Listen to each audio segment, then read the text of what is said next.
Hey everyone, Spirited Drop from the back of a taxi, super rainy Friday, and I'm heading in to do a Sui Reiki master level training with two beautiful women, two students of mine, and it's the first level of their master level. So for those who are new to Reiki training and attunement, there are 4 levels really of the formal training and attunements, but it's a lifelong process. You know, when you're running the Reiki and you're healing, you learn with every single session, and I often say the Reiki is the teacher, you know.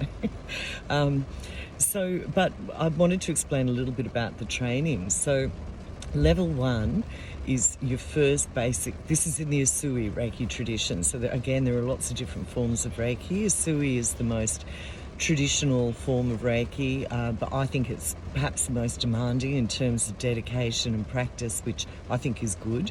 You know, it's a beautiful energy art, and it requires some work and some practice to be able to perceive the Reiki, to switch it on, to run it through different centers of the body, and particularly to run it through to your receiver. And so level 1 is your first set of attunements, and there's training involved with that as well, where you learn different meditations, different energy practices, and you're attuned principally to the first symbol, which is the power symbol.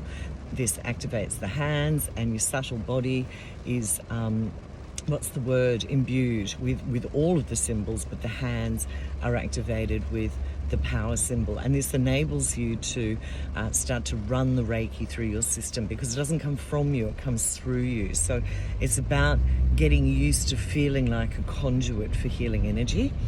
And then after level 1, you need to do daily self-practices, self-treatments for at least 2 weeks, but I suggest a month.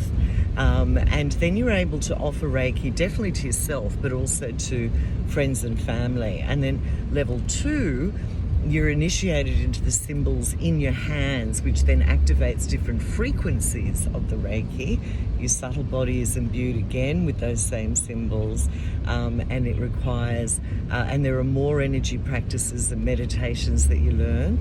It's often in level 2 that a lot of my students start to perceive their healing guides, and they can change over the course of your life as a healer.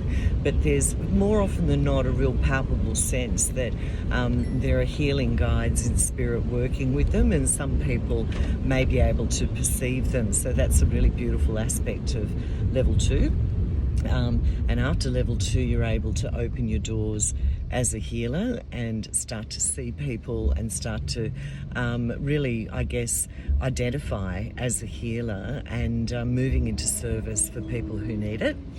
And then level 3A, which I'm going into to teach today, are advanced healing techniques, and also attunement with the Reiki master symbol. And that's a very, very powerful, beautiful symbol.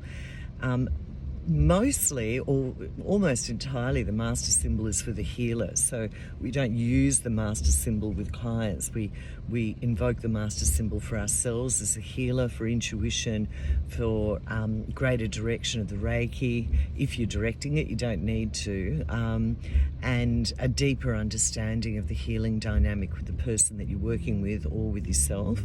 And then we do some very cool advanced healing techniques of auric cleansing and psychic surgery and setting up crystal grids. It's just amazing and super fun.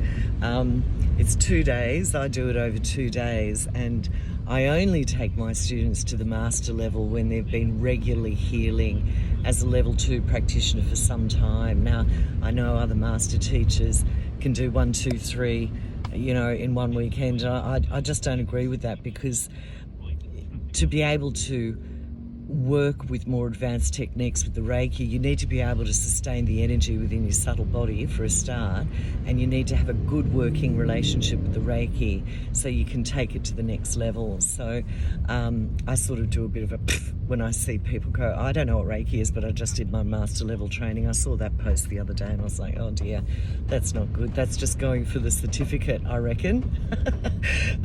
Anyway, it's slightly jaded, I guess, with all of that scene. But so they're the levels of Reiki. And, I guess the reason for this spirited job is to open up a bit of awareness that when you meet a Reiki practitioner who's a good Reiki practitioner, who's very, very busy, who people refer their friends and family to, it's because they've got a good relationship with the Reiki. They're doing a lot of work on themselves so they can remain a lovely, stable, neutral and clear conduit for Reiki, and so Spirit can put them to use and bring the people that they can most help to their door. So that's the plan for today. I hope that's got you thinking, and if you want to learn more, I teach all levels over a period of time so you can embody it, you can sustain it. Get in touch. Okay everyone, have a good Friday. Bye.